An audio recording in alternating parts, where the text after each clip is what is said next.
Hi everyone, my name is Emily and this is my PCOS channel documenting my journey in better working with PCOS. If you did not get to see my first video, PCOS stands for Polycystic Ovarian Syndrome, which is something that I was officially diagnosed with in July of 2010. So it's been 9 years since I received that diagnosis. In this particular video, I wanted to talk a little bit about some of the tests that my reproductive endocrinologist ordered from my blood, more specifically the ones that she pointed out to me, because most of the other tests were normal or within normal range. And then also I wanted to share some of my measurements, which is so nerve-wracking, but I'll get through it. So a few weeks ago, almost a month now actually, my reproductive endocrinologist ordered a whole blood panel. In it she ordered a lot of the estrogen hormones, like my follicle stimulating hormone and luteinizing hormone, which are key in a woman's menstrual cycle. The follicle stimulating hormone helping with ovulation, the luteinizing hormone, I can't remember if it's in thickening the uterine lining or that shedding of the uterine lining. So any corrections I'll make sure to put on the video before I post it online, along with some of my testosterone levels, vitamin D levels, prolactin, the A1C levels, which is how much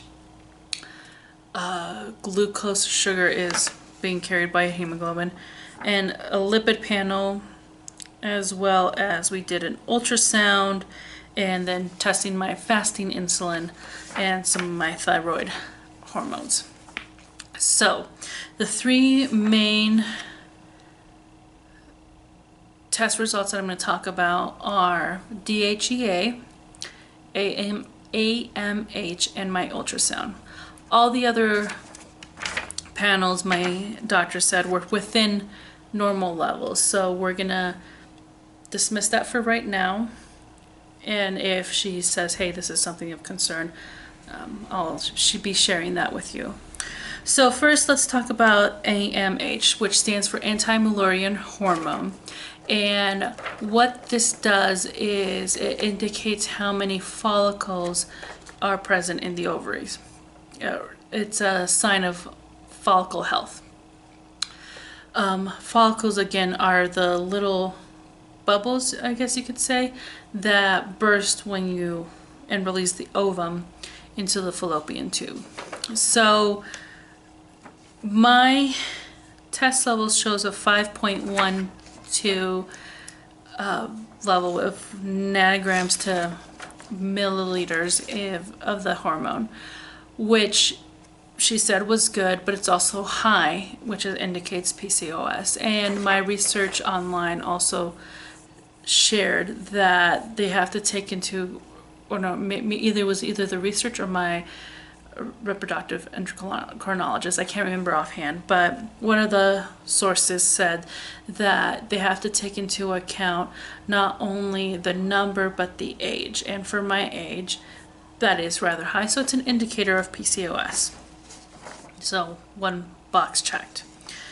Next is DHEA, which from my understanding is a precursor to estrogen and testosterone. It's high in the same pathway, biochemical pathway, and either splits off into estrogen or testosterone.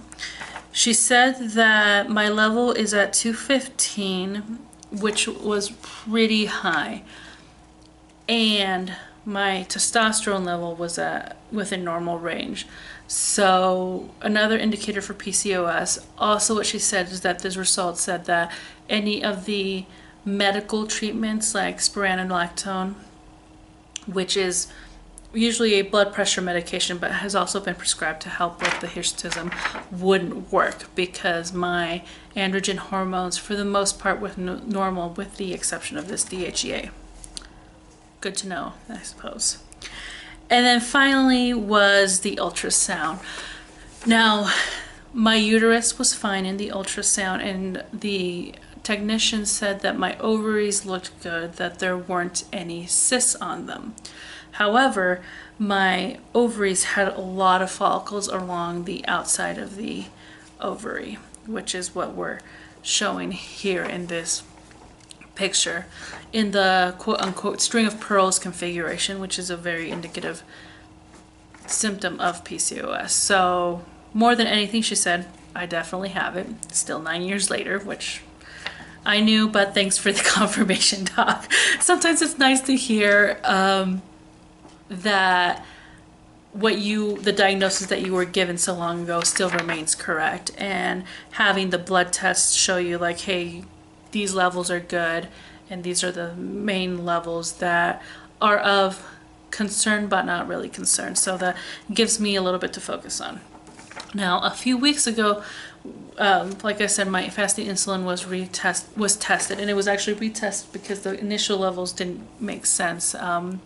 Something about the potential handling of the vial. And my fasting insulin was a bit high, so they doubled my metformin dose. My initial metformin dose was at 500 milligrams, and I'm taking 1,000 milligrams every day. Insulin resistance is something that is really common with women with PCOS, which I think also contributes to the weight gain issues when your blood sugar isn't able to be regulated very well. Also leads to a lot of cravings, and it's a nice little cycle there. So we'll see where my insulin levels are in hopefully a week or two. I can't remember when she said she wanted me retested, so I'll be calling this week to ask, hey, when should I get my fasting insulin retested to see if the upping of the metformin is helping. Now here's the scary part. And some of you might be thinking, well, why are you sharing these measurements with me? And like I said, the main part is accountability. And if I'm going to be honest about my journey with polycystic ovarian syndrome, I need to be honest about all of it, not just certain portions of it. And all of it means how much I weigh and what my measurements are. Now, I'll explain more in another video, but I personally hate the BMI, or the body mass index. Very briefly, I think it's overused, and I don't think it's a very good measurement for health. So a more accurate measurement is going to be the measurement of belly fat in particular. The measurements that I'm putting up on the screen right now are my weight, my waist measurement, my belly, and my hips.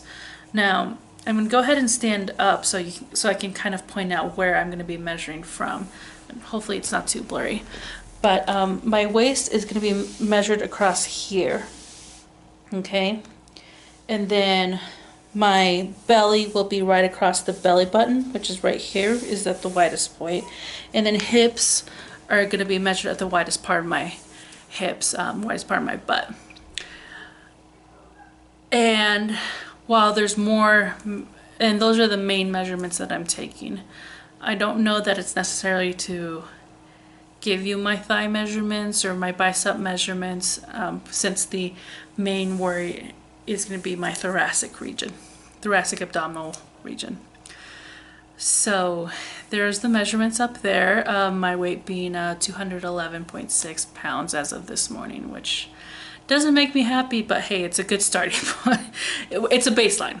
It's a baseline, and hopefully it goes down. I do expect some fluctuations over the next few weeks and months, because that's what's normal in any kind of journey. And then we'll see where my waist, belly, and hip measurements are from week to week. And if you have any questions, please let me know. Otherwise, I hope you all have a good day, and we'll see you next week. Thanks. Bye.